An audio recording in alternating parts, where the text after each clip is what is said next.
I'm Adam Watson. I'm Trinity Watson. This is the Dark Slur Mafia Power Hour. Today we're taking a look at... This isn't a promo comic. They actually sold this for $1.50. It's the Trilogy Tour book for Atlanta, Chicago, and San Diego that was put out by Charles Vess, Linda Medley, and Jeff Smith. So I thought I had read this before, but it turns out that I've only ever read the second one. Oh, okay. Part of my interest in looking at this is I want to do a tour at some point, right? Right. And I'm curious how they pulled this all off. Mm-hmm. The cover is really cool on this. I love the cover on it.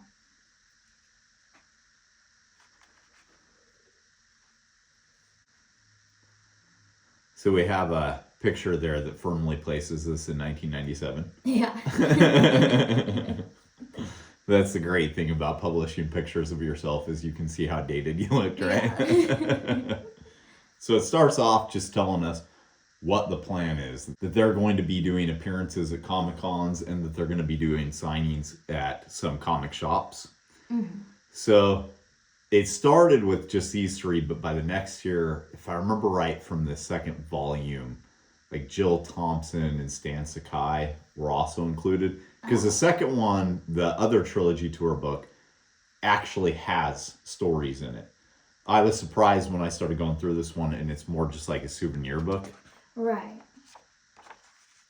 Yeah, then it gives us a bio on Charles Vess, who has gone on to work on a whole lot of other stuff since then. You might know him best as the painter of the Rose graphic novel.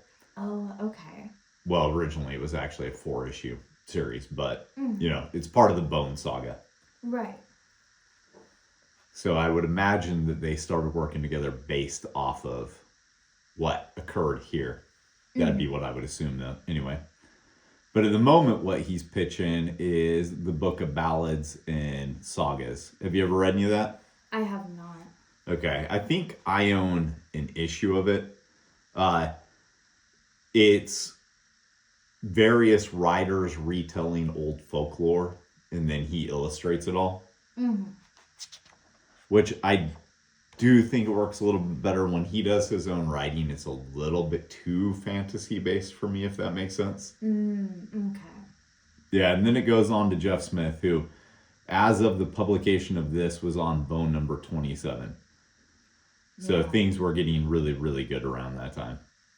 It's amazing to me that he could pull off this tour and still be producing Bone at such a fast pace.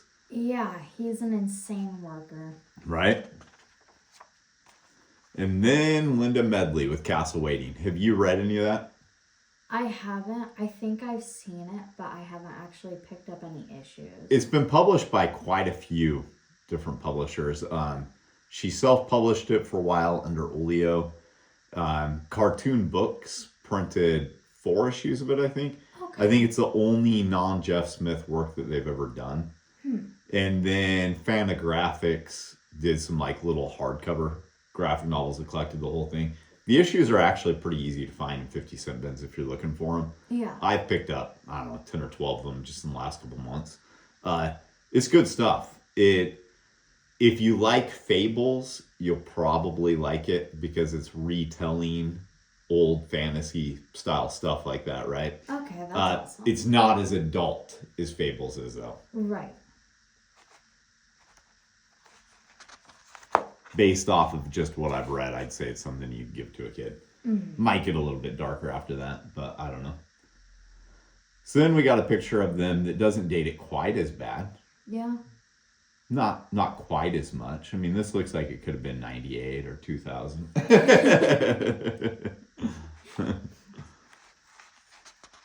a cute photo, though, all of them just, hanging out. Right. Around.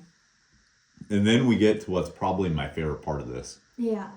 So this is this is what's on the cover. Okay. And this is an actual display, or at least a variation, because you notice the dragon's head is facing a different way and is on a different part. Yeah, it's altered. Yeah, it's just design work for it. But this is all an actual display that they were traveling with. So, one of the things I think all the time when we're at Comic-Cons is not to be a dick, but everything is boring with the layout. Right. When you go around like any other type of convention, you might see booths that are actually designed differently. Mm-hmm. And you go to a Comic-Con, it's all the same shit. It's 8-foot tables or 6-foot tables, somebody standing behind it with a banner. Yeah. There's no creativity really used with it. Like the most you see is when somebody has like wireframes up to have necklaces and stuff on it. It's Right. You don't see stuff like this, and why? Why don't we do stuff like this? I mean, obviously it's very cost prohibitive, but It's cost. It's probably a lot to have an entire vehicle and space to. it is, store but this you kind got to of wonder stuff. how worthwhile it would be. Right. Because if people are actually drawn over to you because you look like an event within the event, Yeah. that could really help you out, you know? Yeah. Yeah, when I was a kid, Dark Horse, you know the Alien and Predator that are in the windows to Dark Horse? Mm-hmm. So there's actually a full-size queen of those two. Oh, okay. When I was a kid, they set it up one time at the Portland Comic Show, Yeah. and then I never saw it ever again. That's sad. Yeah, That it was they so don't damn set it up big anymore. that I could actually like crouch walk under it. Oh my god. I don't know I was supposed to, but I did. But That's why they never set it up again. yeah, I'm imagining it's because it took so much to carry it in there. And then the Portland Comic Show wasn't some huge thing. Right. You know, it was mainly just people walking around buying old issues and stuff. Yeah. As far as guests went, they had some good people who came through, but Right. it wasn't a con like you see today. Yeah. It was more like a really big version of Frankenstein. Okay. That was kind of the vibe there, you know. It's mainly for like buying 50-cent bin issues and stuff. Mm. Yep, and then we get a page that sells us on Castle Waiting, which is apparently on issue number 3 as of the publication of this. Okay. So I only read that to begin with because I had the versions that were published by Cartoon Books, and I was interested in it. I like that. That's a cool image. Yeah. Mm-hmm.